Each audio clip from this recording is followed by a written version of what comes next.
देखिए, इससे पिछले वाले पार्ट में हम लोग समझे थे वैक्यूल्स के बारे में। अब हम लोग सेकेंड पार्ट में समझेंगे एंडोप्लाज्मिक रेटिकुलम के बारे में। देखिए, एंडोप्लाज्मिक रेटिकुलम जिसमें टू टाइप्स के पाए जाते हैं। फर्स्ट होता है स्मूथ एंडोप्लाज्मिक रेटिकुलम और जो सेकेंड होता है उसको हम लोग बोलते हैं रफ एंडोप्लाज्मिक रेटिकुलम। देखिए, स्मूथ एंडोप्लाज्मिक जो रेटिकुलम होता है लिपिड का सिंथेसिस करता है, मतलब लिपिड्स बनाता है। लिपिड्स मतलब वसा को बनाता है। और जो हमारा रफ एंडोप्लाज्मिक होता है, जो रेटिकुलम होता है, ये हमारा प्रोटीन का सिंथेसिस करता है। देखिए, जो रफ होता है एंडोप्लाज्मिक रेटिकुलम, वो रफ होता क्यों है? क्योंकि उसमें जो होता है राइबोसोम पाया जाता है। धब्बा धब्बा टाइप का जो पाया जाता है उसको हम लोग राइबोसोम कहते हैं। राइबोसोम का काम ही होता है प्रोटीन बनाना। जब एंडोप्लाज्मिक रेटिकुलम के अंदर, रफ एंडोप्लाज्मिक रेटिकुलम में जब राइबोसोम पाया जाता है तो वो क्या करेगा? उसका जाहिर सी बात है, राइबोसोम सबसे छोटा ऑर्गेनेल है और इसका काम है प्रोटीन बनाना। ये दो टाइप्स का होता है, 70S 80S। देखिए, जो सेल होता है टू टाइप्स का होता है। एक होता है प्रोकैरियोटिक, एक होता है यूकैरियोटिक। देखिए, याद करने का सबसे आसान तरीका, प्रोकैरियोटिक कहने का मतलब है समझिए, यूकैरियोटिक कहने का मतलब है यू मतलब हम लोगों में, यू मतलब हम लोगों में, मतलब जो हम लोग आते हैं एनिमल प्लांट, वो हम लोग यूकैरियोटिक सेल में आते हैं, जिसमें 80S पाया जाता है। 80S पाया जाता है राइबोसोम। 80S हम लोग में पाया जाता है यूकैरियोटिक में। जो प्रोकैरियोटिक वाले होते हैं उनमें 70S पाया जाता है। जैसे बैक्टीरिया हो गया, वायरस हो गया, अमीबा हो गया, यीस्ट हो गया, इस सब में क्या होता है? इस सब में 70S वाले पाए जाते हैं। देखिए, इसमें एक और डिफरेंस है प्रोकैरियोटिक और यूकैरियोटिक में। यूकैरियोटिक में हम लोग आते हैं यूकैरियोटिक में जिसमें झिल्ली युक्त न्यूक्लियस पाया जाता है, उसको हम लोग बोलते हैं यूकैरियोटिक। और जिसमें झिल्ली युक्त न्यूक्लियस नहीं पाया जाता है उसको हम लोग बोलते हैं प्रोकैरियोटिक। ये दो डिफरेंस हमेशा याद रखिएगा। अब देखिए, अब हम लोग समझते हैं न्यूक्लियस। देखिए, जो न्यूक्लियस होता है ये हमारे पूरे सेल का सबसे लार्जेस्ट पार्ट होता है। इसको हम लोग कंट्रोल सेंटर भी बोलते हैं और इसको ब्रेन भी बोलते हैं।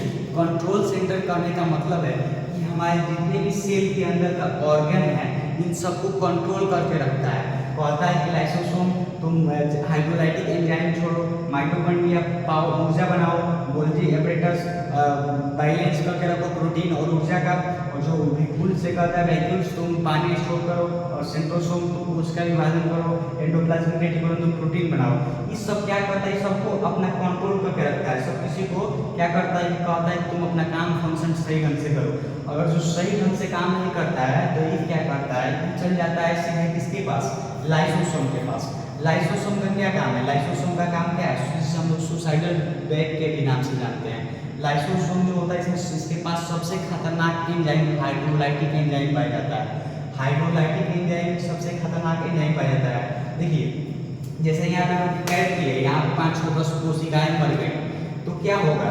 तो ये जो है लाइसोसोम, ये क्या करेगा कि अपना हाइड्रोलाइटिक एंजाइम छोड़ेगा। तो ये क्या करेगा?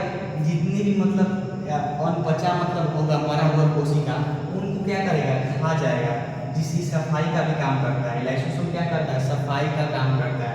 अब देखिए, सिलिया फ्लैजिला ये हेयर लाइक स्ट्रक्चर है जो आउटर पार्ट में पाया जाता है सेल के। देखिए, जो न्यूक्लियस होता है उसके अंदर हमारा DNA RNA जीन पाया जाता है। देखिए, अब हम लोग समझते हैं जीन के बारे में। जीन क्या होता है? जो DNA के अंदर पाया जाता है। देखिए, इसमें होता क्या है कि जो जीन है ये अनुवांशिक जानकारी को स्टोर करके रखता है। समझिए एग्जाम्पल, जैसे हम गोरे हैं तो हमारे आने वाला लड़का चाहे हमारे आने वाला संतान भी गोरा होगा, क्योंकि ये जो हमारे सेल के अंदर का जो जीन है वो क्या किया है कि हमारा जो हूबहू हमारा अनुवांशिक गुणों को स्टोर करके रखा है। जैसे हम लोग निषेचन करेंगे, जो इससे हमारे द्वारा संतति की उत्पत्ति होगी, उसमें क्या होगा कि हमारे जैसा ठीक सा ठीक जैसे हमारा गुण है, अगर हमारा बाल झड़ रहा है तो हमारे आने वाला संतान का भी बाल झड़ेगा। अगर हम गोरे हैं तो आने वाला संतान का भी गोरा पैदा होगा। ये सब कौन डिसाइड करता है? ये सब का काम है जीन का काम, जीन। अब देखिए, अब हम लोग समझते हैं साइटोप्लाज्म, जिसको हम हिंदी में कोशिका द्रव्य भी कहते हैं।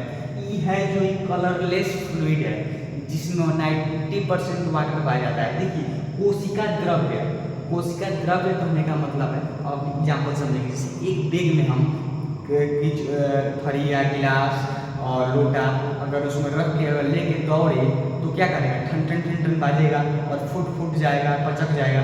ठीक वैसे ही जब सेल अगर है, हम लोग दौड़ते हैं तो जहाँ जहाँ भी सेल है ये क्या होगा, एक दूसरे में लड़ेंगे। जब एक दूसरे में लड़ेंगे तो कहीं गलती से लाइसोसोम में लड़ गया तो लाइसोसोम क्या करेगा, हाइड्रोलाइटिक एंजाइम रिलीज कर देगा। जैसे हाइड्रोलाइटिक एंजाइम रिलीज करेगा क्या होगा, सब मर जाएंगे। तो ये तो हुआ भाई बवाल। तब क्या हुआ, तब भगवान जी ने हम लोगों के अंदर एक बहुत सा प्यारा गिफ्ट दिया जिसका नाम है साइटोप्लाज्म।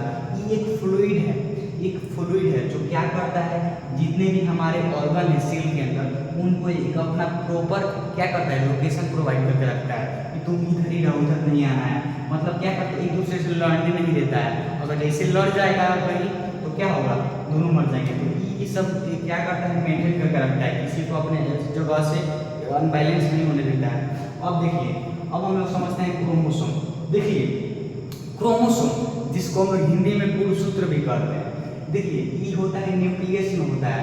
मानव में 23 जोड़ा मतलब 46 क्रोमोसोम पाए जाते हैं। 23 जोड़ा कहने का मतलब है हमारे मानव में 23 जोड़ा क्रोमोसोम पाए जाते हैं। मेल की बात करें तो मेल में 44 प्लस XY और मेल पाया जाता है, अब फीमेल में 44 प्लस 2XX। देखिए ये हमारा हो गया मेल में 23 जोड़ा क्रोमोसोम पाया जाता है। देखिए ये जो है ना 44 हमारे मेल फीमेल में कुछ ज़्यादा डिफरेंस नहीं होता है, क्योंकि हमारे आप भी अपने अनुमान लगा सकते हैं साइंस के द्वारा।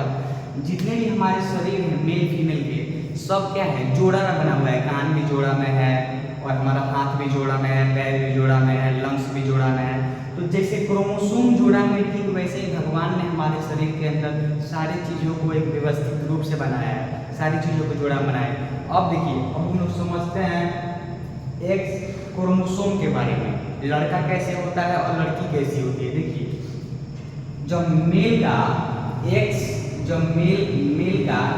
XY और फीमेल का X, जब मेल का 44 प्लस Y और फीमेल का X मिलेगा तो XY कहने का मतलब है लड़का। जब मिलते हैं क्रोमोसोम XY, ये जब मिलेंगे तो यहाँ पे जो बनेगा वहाँ पे लड़का बनेगा। तो बहुत लोग गांव के लोग कहते हैं कि लड़का, ये सब अफवाह है, ये सब भगवान की देन होती है, भगवान जो चाहेंगे वही होगा। अब देखिए